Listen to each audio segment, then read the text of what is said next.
we are looking at it's an experiment that we call the Mbura experiment. Mbura in Kenya means rain, and it comes from it's a Bantu word. It's there in Tanzania, but in Kenya it means rain. And there's a community in Kenya called the Kikuyu. These are people way back when they used to pray to the mountain, Mount Kenya, for rain. This is when there was drought. So we call the experiment Buddha just for that purpose and what it means today in the face of climate change. The experiment itself is a gap that I discovered just having a casual conversation with a friend. We talk about awareness, but like the climate science in Kenya is only in English. So when we're talking about people at the native grassroots level, they don't have access to this information just because it's not available in their native language. And so the experiment is looking at that gap and seeing what other natives that speak English, like say, usually we have people speak at least 3 languages here. So the plan would be for other people to help translate the content and then pass it on to the people who are not able to have to understand English. Because often we assume that people know about the floods and the drought, and therefore they know about climate change. But there's a leap there. It's not the same thing, and sometimes people need a hand to get them to that other side to actually get what you're talking about. Yeah. And I can see that someone dropped off. Hi, I think we lost Bev for a second, but thank you. I'm going to continue with the questions that Bev had for each of you in terms of the work that you're doing, your advocacy. What are your biggest successes right now? I mean, if you just had to name one of them, what would that be? Who wants to start?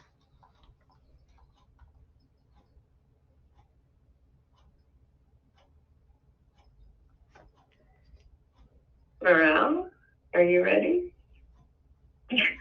I thought Mireille was ready. I just go ahead. Go ahead. Yeah. For me, I think during COVID is a time. I was just having a conversation with a friend about urban farms, and I was experimenting with sorting waste and compost, and mixing eggshells and stuff. And she thought it was interesting. She actually went and did it. And I thought that was amazing. I mean, when you talk to someone about something that you're passionate about, you don't think it's gonna mean anything. And then she went on and did her garden is bigger than what I'm doing. So yeah, that I thought that was it made me feel understood or heard. Yeah. I think the other thing would be I think it was mentioned earlier, I was featured in a book, which also came as almost an accident, but it happened. I think that's another one for me. The book is How Women Can Save the Planet. It's not actually about women saving the planet, it's just giving a perspective about women in the whole picture, because climate change is to do with fossil fuels, and fossil fuels, that industry, women aren't really majority, or the number of women we have in that industry is very little. And yet, when you come home, the burden is on women. They take it on themselves. I have to shop organic. I have to buy this and that, and yet the two are far removed. It's an exploration of how that whole thing that's very interesting. Yeah. Thank you. I loved hearing about the garden. Nothing like being outdone by one of your charges. And so, Ariane, Mireille, who would like to go next? I can go next.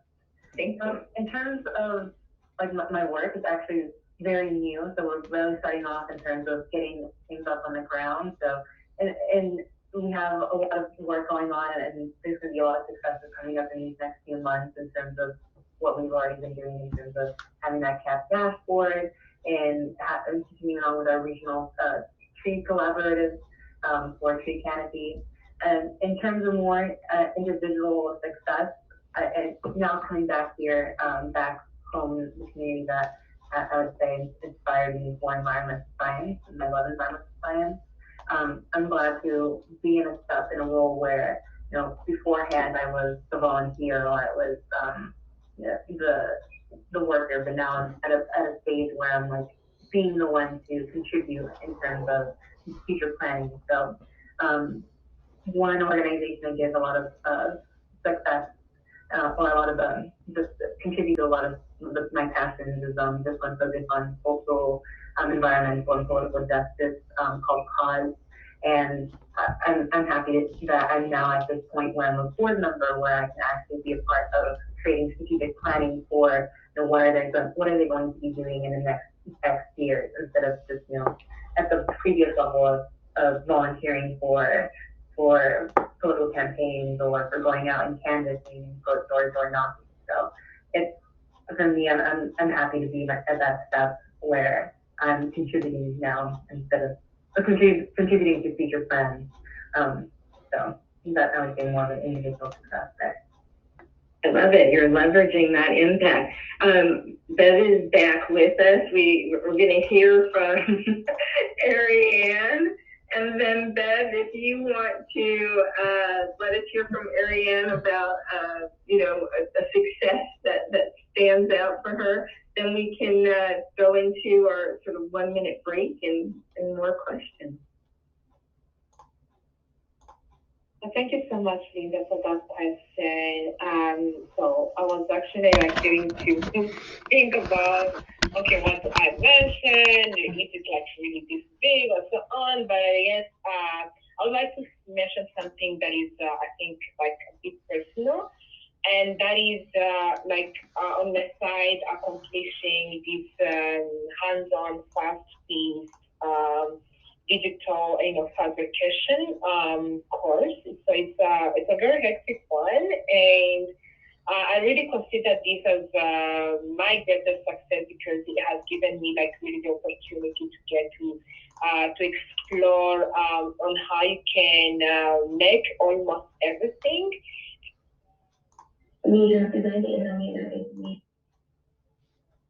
Opportunity to continue like really dig deeper on how actually like literally everyone can get to make everything that they can consume, like everyone making what, you know, they really can consume. And this is has been a very great highlight, and this whole kind of experience was a great one that I'm really grateful for, and from one of the top leaders from MIT. And then I was able to have this experience, like from a lab here in Rwanda. And yeah, so then I consider this as one of the greatest, you know, highlights. And with this also experience, this is also something that that really inspired me to get to include also like different kind of innovation throughout the curriculums that will be to Starlight and bring those kinds of amazing experience to the girls. So yeah, at the moment, I think that's what I can mention as my greatest highlights so far. This is wonderful. Good to see you again, ladies. Technology, right? So anyway, thank you so much for sharing. And I think at this point, we're going to take maybe a 1 minute break, and then we will go to questions. So thinking about working with girls and inspiring the next generation, I think it would be great, and I thought this was a great question, for you all to tell me or share with the audience some of your mentors. Who are your mentors? Who are some of the people who inspired you to go into the field that you went into? I think I've heard some of those stories already. And what did they do for you? How did they inspire you to get into the field that you've gotten into? Or at least even when you were in school, how did they inspire you? So who are your mentors? We'll start with Stella.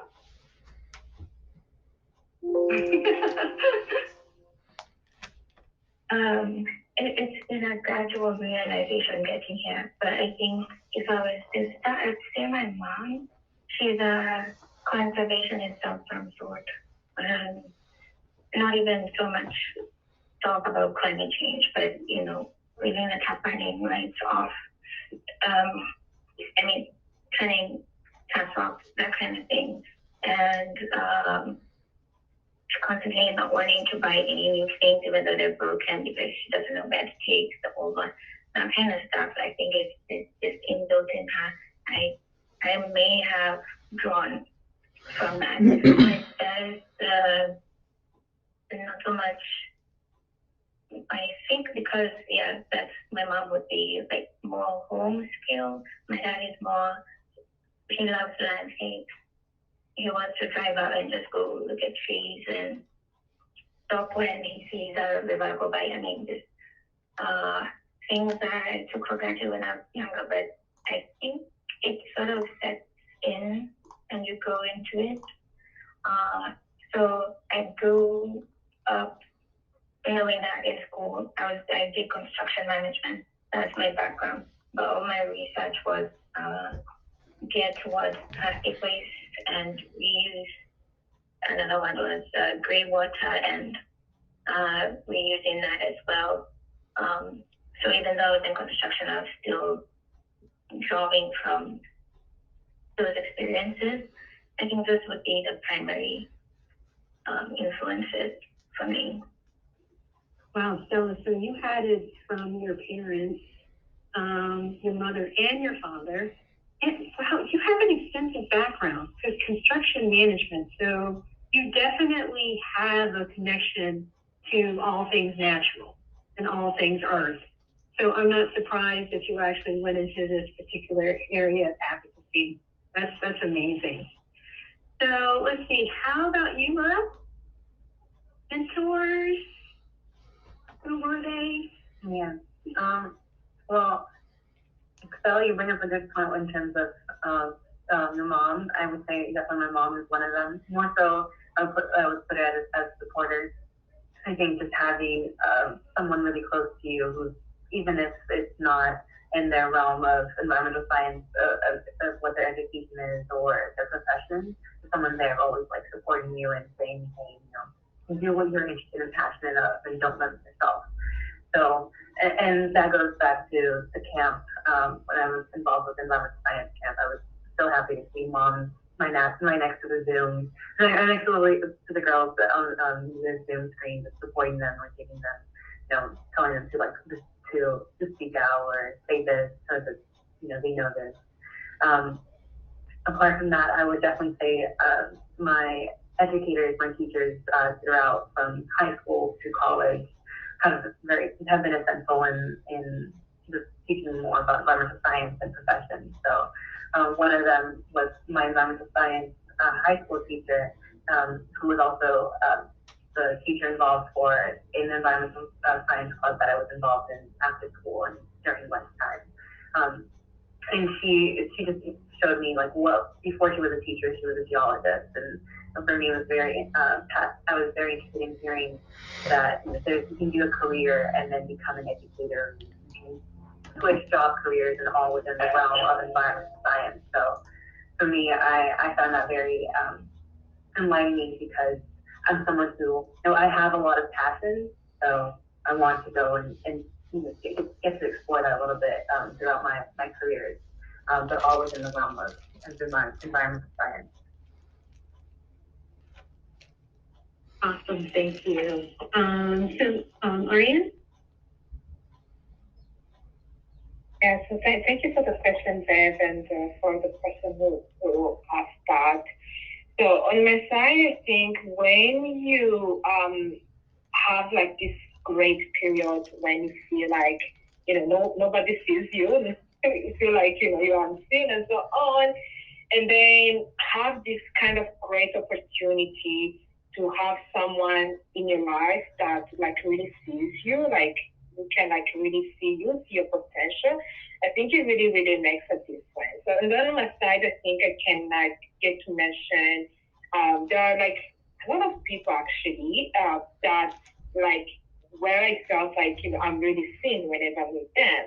And then one of them is like my teacher mentioned him a lot of times during during my conversation. But then my teacher back in high school, I think he has really like been like a highlight. It's been like now I guess so many years, a lot of years now.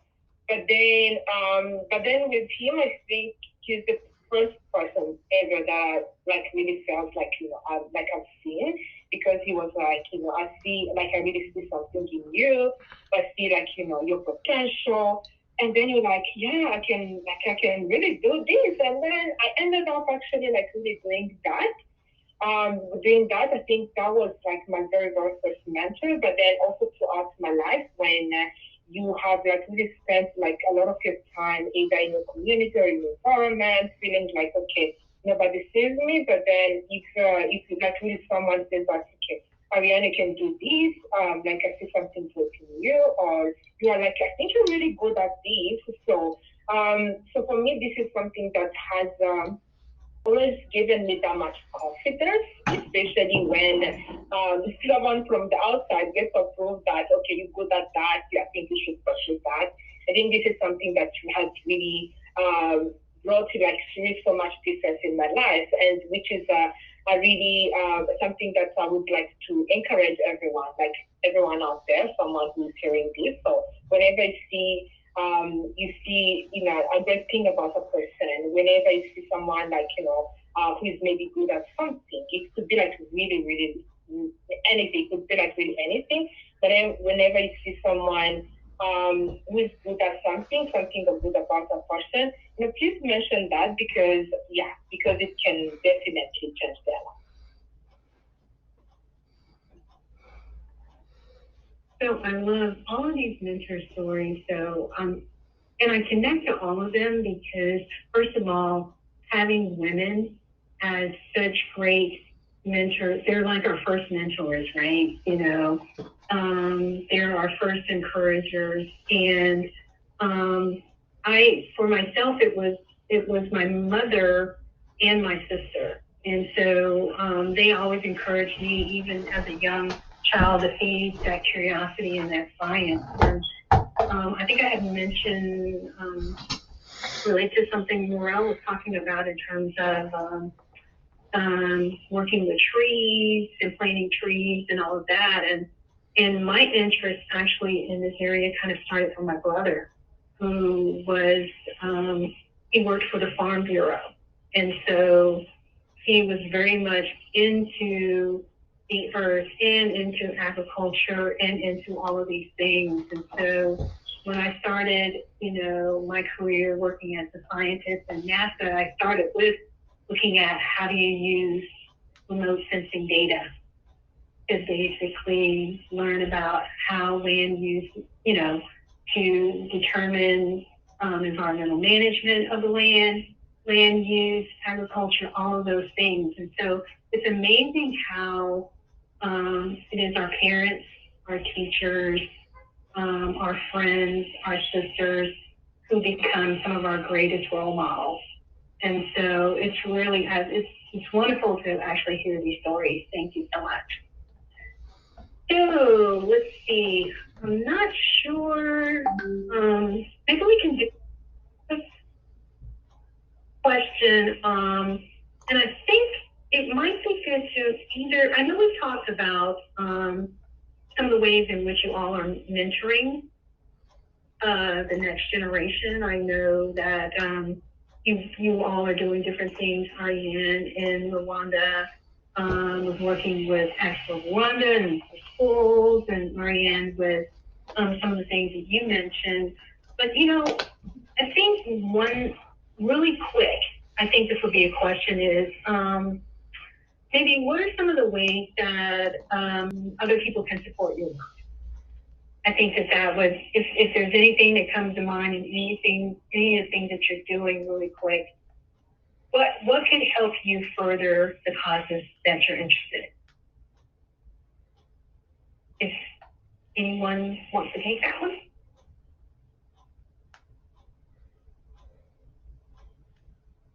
I can start. For me, working in local government, I would very much emphasize that, you know, you can make a big impact at such a local scale. So anyone who, you know, who's interested in environmental science and wants to make an effort or you know, whatever in their community, then I would say, you know, learn about the organizations that are in the community, learn about, you know, what is your local government doing, go and attend meetings, city council meetings, or, you know, the structure that it is in terms of where you are located as your government, because oftentimes that's, you know, where a lot of action can take place. So in terms of county city work, that's where oil and well permits are given. That's where a lot of building infrastructure happens. A lot of just, you know, regional and efforts that can be done. So just being involved and seeing how you yourself, as simple as, you know, making your voice heard in terms of public comments, to being a part of an organization, to even being a member of some form of a local committee, that can make a big effort in terms of climate change and just, you know, being involved. Thank you, Mireille. Stella, Ariane? Either one? You want to go? Okay, I'll go. Go. Okay. I think well, but I think awareness, I also think of community engagement, engaging people, stakeholders. So just reaching out to people, I think makes a difference. Whatever you have to offer, or you know, even needing help, that's the best way to get the resources that are local. I think, as Mireille mentioned, local is really important for anything that has long-lasting impact. I think it has to be local. Yeah, and any information or even natural assets at the local level, shared at the local level would be really great. And this conversation about localization and resilience came up during COVID, but it has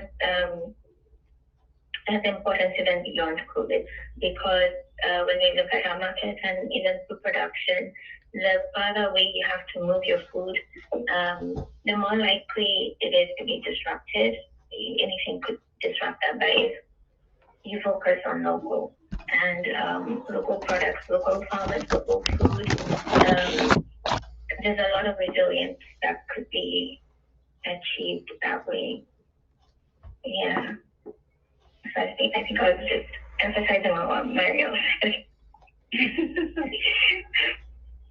You know, the emphasis on supporting local is really important. It really is. Supporting your community, helping your community be more sustainable, definitely. So, okay, Ariane, we will end our questions with you. Yes, sure. Thank you for that. So regarding the question on how maybe like you know, like people can get to be involved in our work and support our work, I guess you know, that was the last question you asked. And like on our side, like for whoever who is you know, passionate or would like to to like really join our work in any ways, it could be through maybe whoever is experiencing charismatic design or would like to support in bringing some of our kids to life. Because we have, our kids that are now kind of pending, and then we really don't have really enough resources to bring them to life. So would so much appreciate anyone who'd be interested in terms of helping us bringing our kids to life, and also in terms of supporting us in this continuous bettering and our curriculums and all. And then whoever who is also really interested in terms of implementing the same thing, either in your respective communities, your respective countries. So I would be so happy to connect with you and get to share my experience and my learning from our work in Rwanda. So thank you so much. Thank you, Ariane, Stella, Mireille, Beverly. This has been a phenomenal conversation, and deeply appreciative of you sharing your insights and experiences, and most importantly, the work that you're doing to empower your organizations and the next generation to be able to address the issues that are so that are challenges for us all right now. And we're going to close this program with a video from girls who are members of the Career Girls Advisory Board.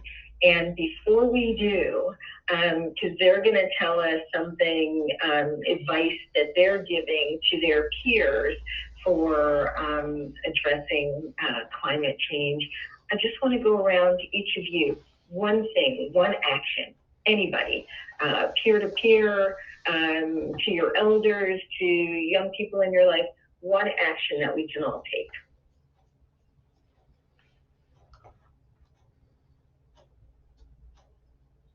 One thing. Anybody? Mireille.